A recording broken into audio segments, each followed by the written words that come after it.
कोण ठरणार या जिल्हा परिषद पंचायती निवडणुकीत दावेदार? तिरंगी लढत होणार आनंद.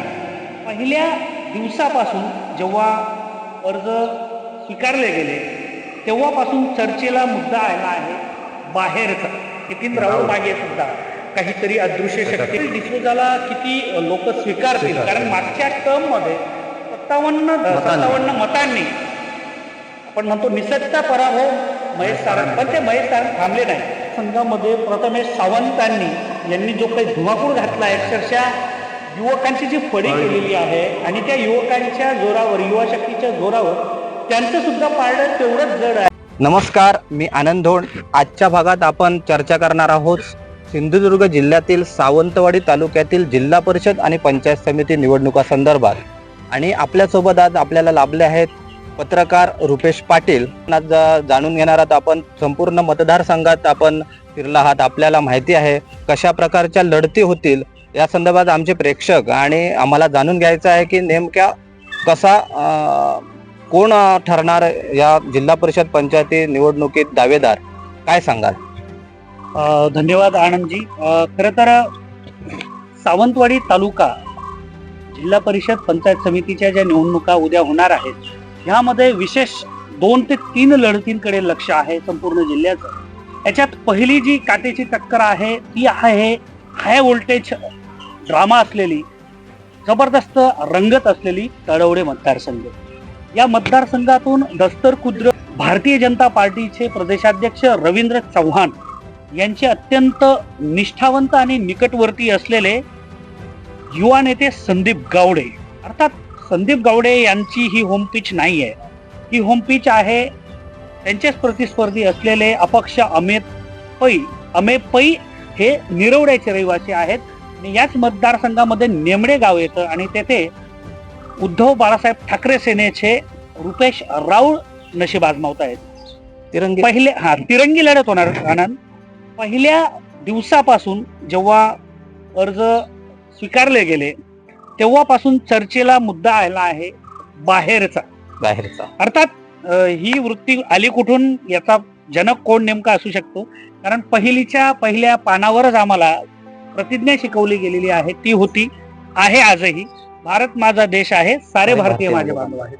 पण दुर्दैवाने विकासाचं विजन घेणारे, विकासाला चालना देणारं उभरतं एक युवा नेतृत्व आहे, ज्यांनी चौकुळ, आंबोली, गेळे, केसरी, फणसवडे, माडखोल अशा विविध भागांमध्ये, सह्याद्रीच्या पट्ट्यामध्ये शेतकरी, बागायतदार, कष्टकरी किंवा विद्यार्थी वर्ग असतील, ग्रामस्थ असतील, यांचे रस्त्याचे प्रश्न असतील, जमिनीचे प्रश्न असतील, जिथे कमी तिथे संदीप गावडेंची हमी, या उक्तीप्रमाणे संदीप गावडे या व्यक्तिमत्वानं काम केलं.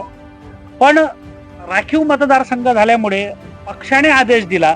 वास्तविक पाहता संदीप गावडेंच्या घरात महिला होत्या, त्यांच्या स्वतः मिसेस होत्या, ते तिथे त्यांना उभं करून निवडून आणले शकत. पण पक्षाने जो आदेश दिला तो वंदनीय मानून त्यांनी आपला मोर्चा तळवडेकडे. आता तळवडेमध्ये मुख्य मुद्दा जो आहे की बाहेरचा. आता बाहेरचा हवा, आतला हवा की काय ते 9 तारखेला कळेलच. पण विकासात्मक विजन घेऊन काल तुम्ही रॅली पाहिली, तुम्ही स्वतः होतात, हो, रॅली बघितली, युवा वर्ग किती होता, युवकांच्या मनामधलं एक आयडॉल संदीप गावडे आहेत. त्याच्यामुळे आजच्या क्षणाला तरी अमेय पै जे तिथले आहेत आणि रुपेश राऊळ पण स्थानिक आहेत. पण जर विकासाची गोष्ट झाली, कारण अमेय पै हे अपक्ष म्हणून लढतायत, म्हणून अपक्षांची ताकद त्यांच्या मागे कोणी आहे, अदृश्य शक्ती काय असू शकतात, पण खरी लढत जी आहे ती तिरंगीच होणार. पण त्याच्यात आजच्या क्षणाला कालचं जे चित्र बघितलं, संदीप गावडे आणि भारतीय जनता पार्टी एकूण महायुती, कारण तळवड्यामध्ये परब बंधूंची जी ताकद आहे, म्हणजे विद्याधर परब असतील आणि सूरज परब यांची पण ताकद मोठी आहे, ती पण निर्णायक ठरणार आहे. आणि दीपक भाईंना मानणारा वर्ग तिथे आहे, कारण स्वर्गीय प्रकाश परब यांची जी ताकद आहे ती आजही, काल तुम्हाला दिसली रॅली, आणि ती सगळी ताकद आज संदीप गावडेंसोबत आहे. त्याच्यामुळे ही निर्णायक लढत आहे. सर, जसं आपण तळवडा जिल्हा परिषद मतदारसंघाचं म्हटलं, तसाच अजून एक मतदारसंघ हा हाय व्होल्टेज मध्ये आहे आणि येथे महायुतीचे अधिकृत उमेदवार महेश सारंग जे आहेत आणि बंडखोरी केलेले मायकल डिसोजा आहेत. यामध्ये पण काटेकी टक्कर होणार आहे. याबाबत आपण काय विश्लेषण करू शकता? अगदी बरोबर म्हणालात आनंद. खरी जशी तळवडे मतदारसंघात हाय व्होल्टेज ड्रामा आहे, त्याच ताकदीची लढत कोलगावमध्ये सुद्धा रंगणार आहे. कारण एकाच पक्षाचे दोन मातब्बर तुल्यबळ दोन्ही युवा नेतृत्व आहेत. मायकल डिसोजा बंडखोरी करून लढतायत आणि विद्यमान जे संचालक आहेत जिल्हा बँकेचे महेश सारंग हे महायुतीचे उमेदवार, पण ते कमळावर लढतायत. अर्थातच भारतीय जनता पार्टीच्या माध्यमातून ते लढतायत. 2 दिवसांपूर्वी या ठिकाणी या जिल्ह्याचे पालकमंत्री नितेश राणे साहेबांनी जी सभा घेतली, त्या सभेचा सकारात्मक परिणाम असा झाला की कोलगाव मतदारसंघामध्ये आतापर्यंत जी कामं झाली त्या कामांमध्ये महेश सारंग जे आहेत, महेश सारंग यांनी आणलेला निधी आणि त्यांनी केलेली विकास कामं आणि त्यांचं व्हिजन हे जनतेसमोर आहे. त्याच्यामुळे मायकल डिसोजाला किती लोक स्वीकारतील, कारण मागच्या टर्म मध्ये 57 मतांनी आपण म्हणतो निसटता पराभव महेश सारंग, पण ते महेश सारंग थांबले नाही. त्याच्यावर त्यांनी हार मानली नाही. त्याच्यातून त्यांनी ती हार स्वीकारत जिथे कमी, जसं इकडे मी बोललो तर तिथे महेश सारंगांची हमी. महेश सारंग यांनी जिल्हा बँक असेल किंवा जिल्हा नियोजन मंडळावरच्या माध्यमातून इथल्या जनतेच्या अनेक समस्या सोडविल्या आहेत. पण याच्यात 2 गोष्टी आहेत. कारण मायकल डिसोजा हे नेहमी सांगतात की माझ्या सोबत अदृश्य शक्ती आहे. आता आजची रात्र ही वैराची आहे, त्याच्यामुळे ती अदृश्य शक्ती त्यांना किती काय काम, ती काय किती करू शकेल हे काळ ठरवेल. पण तुर्तास नितेश राणे हे जे पालकमंत्री आहेत यांच्या माझगाव आणि कोलगाव मध्ये झालेल्या सभांनी पूर्ण वातावरण हे महायुतीच्या फेवर मध्ये झालेलं आहे. जसं आपण जिल्हा परिषदचं चित्र बघितलं तसंच पंचायत समितीमध्ये पण महायुतीची लढत होत आहे. काही ठिकाणी अपक्ष उमेदवार आहेत. तर ह्या पंचायत समितीचं चित्र काय असेल? तर आनंद, पंचायत समितीमध्ये सुद्धा काही हाय व्होल्टेज लढती आहेत, पण अपक्षांची जी बंडखोरी आहे ही सुद्धा तेवढीच तुल्यबळ आहे. अगदी तुमच्या गावातच तुमच्याच मतदारसंघाचा जर विचार केला तर त्या ठिकाणी कलंबिस मतदारसंघामध्ये प्रथमेश सावंतांनी आणि अमित राऊळ यांनी जो काही धुमाकूळ घातला आहे, अक्षरशः युवकांची जी फडी केलेली आहे आणि त्या युवकांच्या जोरावर, युवा शक्तीच्या जोरावर त्यांचं सुद्धा पारडं तेवढंच जड आहे. कारण युवा वर्ग फार मोठ्या ताकदीने त्या दोघांसमोर आहे. इकडे मडेवाडमध्ये भारतीय जनता पार्टीच्या माध्यमातून हेमंत मराठे यांच्या सौभाग्यवती धनश्री मराठे आहेत. त्याच्यासमोर शिवसेनेच्या एक उमेदवार आहेत आणि मागच्या टर्म मध्ये ज्यांनी पंचायत समितीचं सदस्य त्या झाल्या आणि घराघरापर्यंत पोहोचलेलं नाव म्हणजे मनीषा गोवेकर आहे. आणि त्या मशालीवर उद्धव बाळासाहेब ठाकरेकडून लढतायत. म्हणजेच त्या ठिकाणी तिरंगी लढत होणारे मडेवाडमध्ये आपल्याकडे सुद्धा ही तुल्यबळ लढत जरी होत असली, पण याही पेक्षा सर्वात रंगतदार लढत जी होणार आहे ती माझगावमध्ये. कारण त्या ठिकाणी जितेंद्र गावकर यांची रिक्षा सुसाट आहे, अपक्ष आहेत आणि वारंवार तिथे काल आबा सावंतांनी मराठा ह्या शब्दासाठी, एका मराठ्यासाठी दुसऱ्या मराठ्याने आपला स्वतःचा बळी देऊन त्या ठिकाणी त्यांना सपोर्ट केलेला आहे. त्यामुळे मराठा ट्रम्प कार्ड जे आहे, मराठा हाही महत्वाचा प्रश्न आहे. आणि सर्वात महत्वाची गोष्ट म्हणजे जितेंद्र गावकरांचं जे सामाजिक कार्य आहे यामध्ये त्यांच्या मतदारसंघातलं सोनुर्ली असेल, वेतीये असेल आणि माझगाव असेल, या 3 गावांमध्ये त्यांचा विशेष असा चाहता वर्ग आहे जो तुम्ही अनुभवला, मीही अनुभवला.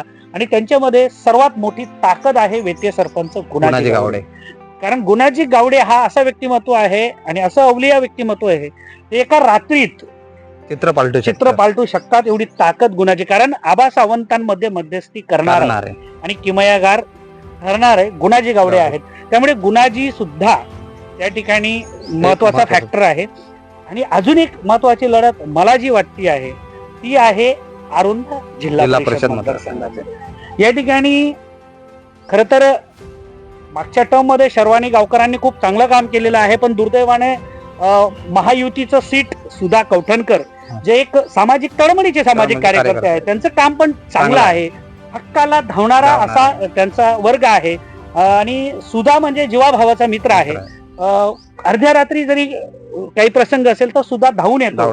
पण दुर्दैव असं आहे की शर्वानी गावकर आणि शेखर गावकर हे जे दाम्पत्य आहे हे आतापर्यंत यांनी सुद्धा खूप विकास कामं केलेली आहेत. सामाजिक कार्य आहे, आध्यात्मिक सांस्कृतिक कार्य आहे. आणि शर्वानी गावकरांनी ज्या पद्धतीने शांत डोक्याने प्रचार केलेला आहे त्यामुळे आपण म्हणतो की एक नारी सप्पे भारी. त्यामुळे या ठिकाणी सुधा कौठणकर आणि शर्वाणी गावकर दोघांचीही ताकद समसमान आहे. सर, इन्सुली जिल्हा परिषद मतदार संघामध्ये पण अशीच लढत आहे, मात्र तिथे एक अपक्ष, एक बंडखोर आणि एक महायुतीचे उमेदवार आहेत. तिथे चित्र कसं असते?